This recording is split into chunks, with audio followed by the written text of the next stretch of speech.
প্রভু যীশু অনেক লোক দেখে পাহাড়ের উপরে উঠলেন। তিনি বসলে পর তাঁর শিষ্যরা তার কাছে আসলেন।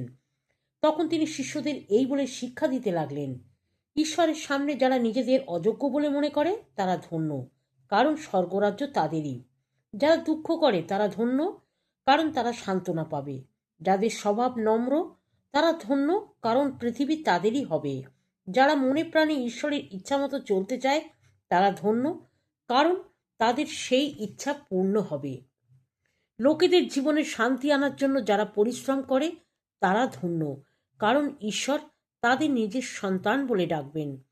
ঈশ্বরের ইচ্ছা মতো চলতে গিয়ে যারা অত্যাচার সহ্য করে তারা ধন্য, কারণ স্বর্গরাজ্য তাদেরই। তোমরা ধন্য যখন লোকে আমার জন্য তোমাদের অপমান করে ও অত্যাচার করে এবং মিথ্যা করে তোমাদের নামে সব রকম মন্দ কথা বলে। তোমরা আনন্দ করো ও খুশি হয়েও, কারণ স্বর্গে তোমাদের জন্য মহা পুরস্কার আছে। আমেন।